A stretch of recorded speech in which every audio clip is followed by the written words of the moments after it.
So I knew this was coming. I figured it was coming, and it came. So I was already going to Scott County Courthouse to compel the FOIA request to be honored. A FOIA request is different than a records request. A FOIA request is part of the Freedom of Information Act. And typically, this municipality or the organization would have 5 working days to comply. And this workaround that this Michael Carrico, the attorney that represents not just the children of department or the social services there, he also represents the police, the sheriff's office. So he's trying to quash the subpoenas on the caseworkers, the supervisor, the director, and also the investigator, Matt Baker. So I don't know what he's afraid of, but this is important. If Zidon has made these disclosures to the social services office and in his forensic interview at the CAC, and they're not advocating for him, there is something bad dead up the creek. So you can smell it a mile away. I don't know what it is, but I hope that it gets exposed. So as I'm there turning in this paperwork, Dip Nugget, I'm just going to call him Dip Nugget. He usually has a bow tie, he's smarmy, he looks like a game show host. His name's Michael Carrico, Michael McClellan Carrico. Anyway, he's probably 57 years old. He dresses real nice, kind of dainty. And at any rate, they had a board meeting, and I went to the public comment section and I spoke for, I think, 10 minutes. And they gave me a copy of what they paraphrased, which was nothing. It was about 2 sentences saying Jason Moore came, how such and such was handled. Well, how it was handled was there was no investigation. When the doctor diagnosed child abuse, the caseworker at the time, Mr. Dorvin Bailey, screened it out and said there's no merit to that. So I want to be able to ask him in front of the judge if he's a doctor, if he knows more than the doctor knows, that type of thing. And I also want to know what the conflict of interest is. For one, his wife works with and has worked with my ex-wife, Zidon's mother, from the beginning there at Food City. So that's one thing. Now, Dorvin had talked to me after speaking with the doctor and everything, and then the next day he said, oh, my supervisor says I have to step away from this.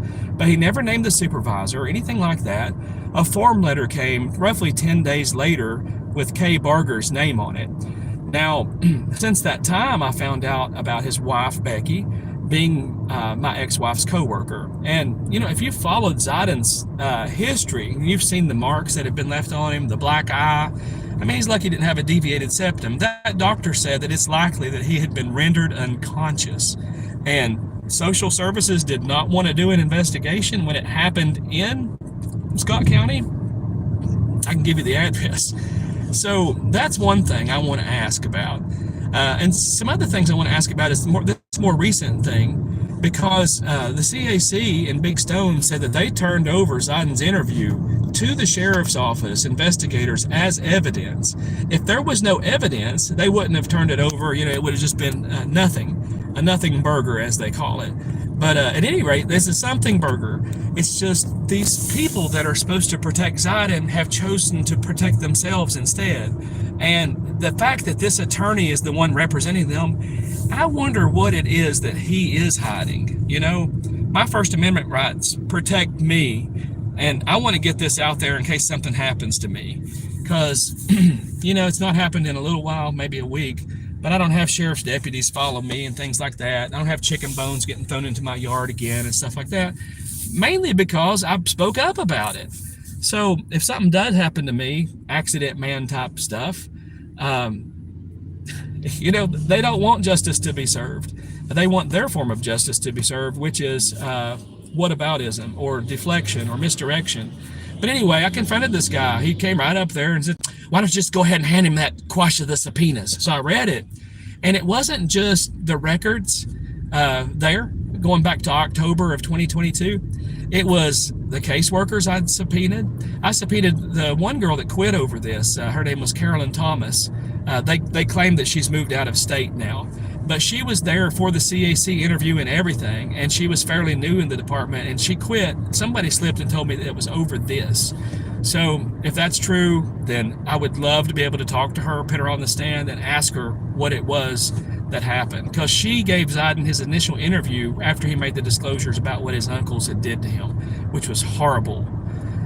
Kids, when they're hurt, they don't lie. When they're afraid, they don't lie.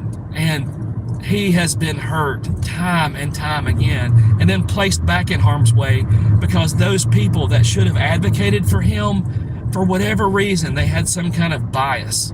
You know, I've stepped on some big toes in my life.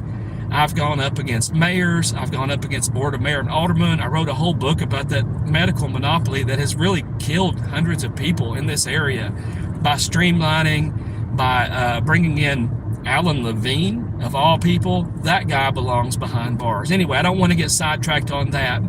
But the thing about it is, if this is happening to Zidon, how many other kids is this happening to? What more is there that they haven't told us about? Summer Wales and some of these things that had garnered national attention. I would hate for my son to end up garnering national attention. He's 5 years old. He should be enjoying his life. He should be looking forward to those guitar lessons and his life, and not looking over his shoulder worried about his mom coming to hurt him. You know, I just, if I had a bad temper, if I was a violent person, if I was somebody that I'm not, I would have taken justice into my own hands by now. But I'm not that way. I'm going to let the system play out. I'm going to plan ahead and expect the unexpected. And I do hope that this judge sees through all that, and he lets this hearing happen, and he lets these subpoenas be enforced. Because just because it's quashed doesn't mean it's granted. So if he grants that quashing, they have to have a hearing, which means I can show up and argue my side, and they can argue their side, which is wonderful, you know, and keep my son away from these people.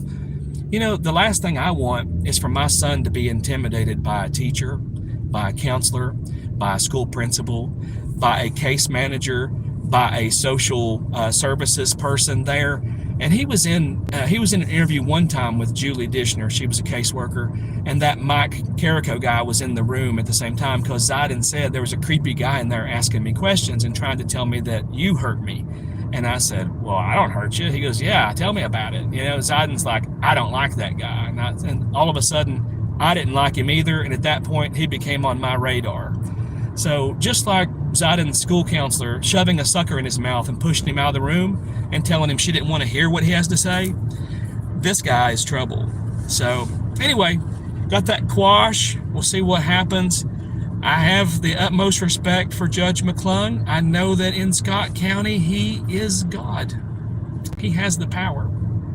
So he has the power to say, you know, Jason, you just caused all this trouble, disturbing the peace. I know you want to say you care about your little boy, but he might say, you're going to jail today, or something like that. Who knows? I want you all to be informed. Just as much as I'm informed. You have the right to. You don't have to follow this. You don't have to believe in it, but I want you to be aware in case you have a child or a grandbaby in your life that's going to school. And they might not experience this now, but it could happen. All right, guys. Well, I thank you for following our journey, and I'll update you as the updates come. You have a good one. See ya.